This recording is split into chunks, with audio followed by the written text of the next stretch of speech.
Plastic பையை தவிர்ப்போம். மண் வளத்தை காப்போம். உடல் நலத்தையும் காப்போம்.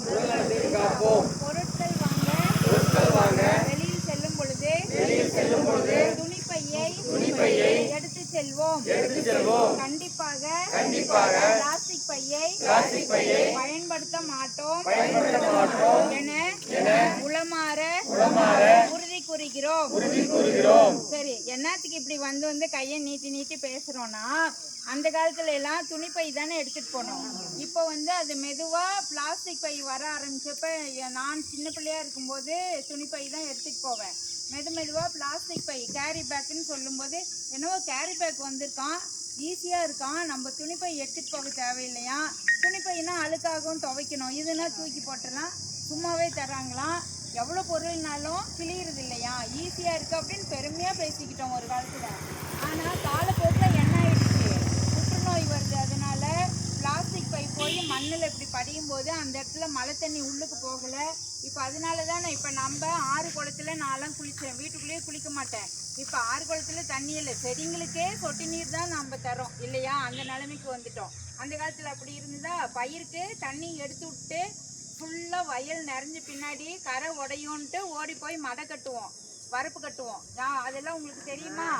அப்படியெல்லாம் இருந்த சமுதாயம் இப்போ செடிங்களுக்கே சொட்டா தண்ணி தரும். அதுக்கெல்லாம் காரணம் நம்ம அறியாமையில் போய் இந்த மாதிரி தவறுகள் செஞ்சது தான். பனைமரத்தை எல்லாம் பணத்துக்காக வெட்டிட்டாங்க. அந்த காலத்தில் தாத்தாக்கள் வச்ச பனைமரத்தை எல்லாம் என்ன பண்ணிட்டோம், இந்த சமுதாயம் அழிச்சிட்டோம். அப்பெல்லாம் எங்கே பாரு பனைமரமாக கிடக்கும் இல்லையா, ஓலை வீட்டில் குடியிருந்து குழுன்னு நிம்மதியாக இருந்தோம். அதனால மறுபடியும் அட்லீஸ்ட் நம்ம இனிமேல் வர பேரம்பேத்திங்க தலைமுறை நல்லா இருக்கணும்னா இந்த பிளாஸ்டிக் பையை யூஸ் பண்ணக்கூடாது. பார்த்தீங்கன்னா எல்லா சாக்கடையும் பிளாஸ்டிக் பேப்பரால் தான் அடைச்சி கிடக்குது. ஒரு பேப்பர் இருந்ததுன்னா அது ஊறி ஓடி போயிடுது. ஆனால் பிளாஸ்டிக் பேப்பர் அவ்வளோ வலிமையாக தண்ணி தடுத்துக்குது. இதனால் எந்த சாக்கடை பார்த்தாலும் கருப்பு கலரில் தண்ணி நிற்கிது, கொசு முக்கிது. அந்த கொசு நம்மளை கடித்து நோய் வந்துடுது. அந்த காலத்தில் வில்லேஜுக்காரங்களுக்கு நோயே வராது, இந்த காலத்தில் எல்லாத்துக்கும் நோய் வருது. இதுக்கெல்லாம் காரணம் இந்த பிளாஸ்டிக் என்ற அரக்கன் தான். அதனால் இதையெல்லாம் மனசில் வச்சு நீங்கள் வெளியில் போனால் தயவு செஞ்சு துணிப்பை எடுத்துகிட்டு போங்க. நாங்கள் டவுனில் இருக்கிறவங்கள இப்போ கொஞ்சம் துணிப்பைக்கு மாறுறோம். இப்போ இந்த பெரிய டிபார்ட்மெண்டல் ஸ்டோர்லாம் துணிப்பை பிளாஸ்டிக் பேப்பர் தரதில்லை தான். இந்த சின்ன கடைகள்லாம் தான் இன்னும் தந்துட்டு இருக்காங்க. நம்ம வாங்குறத நிறுத்தலாம் சரியா. அதனால பிளாஸ்டிக் தவிர்த்துருங்க. இதனால நமக்கு புற்றுநோய் வருது, சுவாச கோளாறு, நுரையீரல் சம்மந்தமான வியாதி வருது. ஆடு மாடு சாப்பிட்டுட்டு திடீர்னு ஒரு மாடு செத்து போகிறதுக்கு காரணம் என்ன, அந்த குடல்ல அந்த பிளாஸ்டிக் சுற்றி இருக்குன்னு அர்த்தம். அதே மாதிரி பூமிக்குள்ளே தண்ணி போக மாட்டேங்குது, வெப்பம் அதிகமாகுது. அதனால இனிமேல் பிளாஸ்டிக் தவிர்ப்போமா? நம்ம ஒருத்தர் எடுத்துட்டு போகாதனால நாடு திருந்திட போதா? அப்படி தயவு செஞ்சு நிறுத்திடாதீங்க. என்னன்னா வானத்திலிருந்து ஒவ்வொரு துளியா உழுவுறது தான் பெரும் வெள்ளமா போகுது. அந்த மாதிரி நம்ம செய்யற ஒவ்வொரு சின்ன செயலும் எதிர்காலத்துல நன்மை பயக்கும். நம்மெல்லாம் இனிமேனாவது மரம் வச்சிட்டு இருக்கோம். இப்போ NRGSல மரம் வச்சிட்டு இருக்கீங்க இல்லையா, நீங்களாம் புண்ணியமான காரியம் செய்கிறீங்க. கால்வாய் தூர்வாரி தண்ணி ஓடுறப்ப பார்க்கும்போது சந்தோஷமா இருக்கா?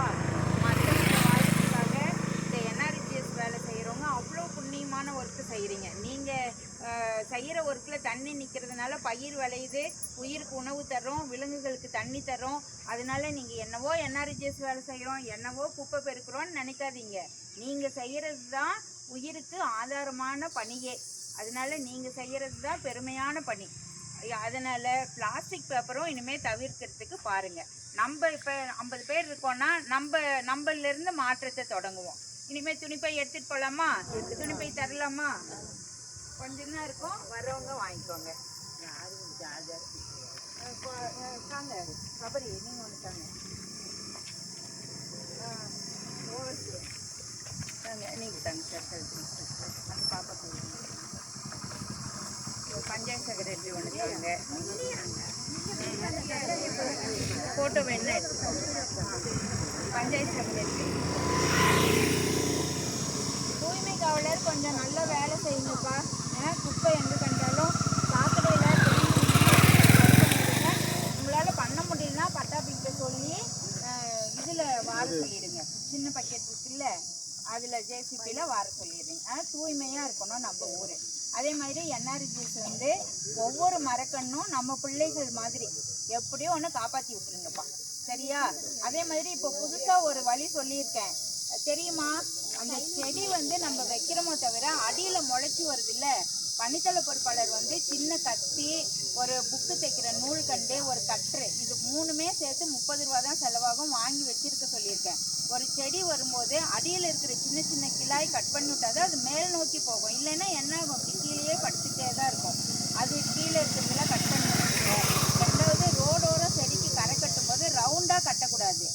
நீங்கள் ரோடு தண்ணி செடிக்கு போய் அந்த பக்கம் இது போகக்கூடாது. அப்போ பிறை நிலா மாதிரி கட்டி விடுங்க. ரோடு தண்ணி உள்ளுக்கு போய் நிற்கணும்.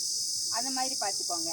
செடி நடும்போது இப்போ இங்கே ஒரு செடி அங்கே ஒரு செடி நடுவோம். இடையில தானாக முளைச்ச செடி இருக்கும். பாலை மரம் இருக்கும், அரப்பு மரம் இருக்கும், வேப்ப மரம் இருக்கும், சீத்தாக்கன்று இருக்கும், இலந்த முள் இருக்கும். இது எல்லாமே நம்ம மரம், நம்ம நட்ட மரமாக நினச்சிக்கிட்டு டக்குன்னு ஒரு குழியை வெட்டி முள்வேலி போடுறதுன்னா முள்வேலி போட்டு விடுங்க, பச்சை வலை கட்டுறதுன்னா பச்சை வலை கட்டி விடுங்க. நம்ம மற்ற செடிக்கு எப்படி செய்யணுமோ அதே மாதிரி அதுவும் நம்ம செடி தான். கணக்கெடுத்துக்கலாமா? அது வந்து எப்படின்னா கண்ணா பின்னான்னு முளைச்சிருக்கோம். அடியில் இருக்கிறத கட் பண்ணிவிட்டு நல்லா ஸ்ட்ராங்காக இருக்கிற 3 கிளையை மட்டும் விடுங்க. விட்டு அதுக்கு தான் நூல் கண்டு கையில் வச்சுக்கணும். ஒன்று சேர்த்து கட்டிட்டிங்கன்னா அது நேராக வளர்ந்துடும். இலந்த முள் கூட விடாதீங்க. அடியில் ஒரு அடிக்கு கவாத்து அது கவாத்துன்னு பேர் தெரியும் தானே? கவாத்து பண்ணுறதுன்னு என்னென்ன, அடியில் ஒரு அடிக்கு மேலே கவாத்து பண்ணி விடுங்க. இப்போ பஞ்சாயத்து ஆஃபீஸில் சூப்பராக செடி வச்சுருக்கீங்க பார்த்தேன். இதெல்லாம் 2 அடி வரைக்கும் கவாத்து பண்ணி விடுங்க. பாருங்கள், புதர் மாதிரி இருக்குது. 2 அடி வரைக்கும் பெரிய கிளையோ சின்ன கிளையோ கட் பண்ணி விடுங்க.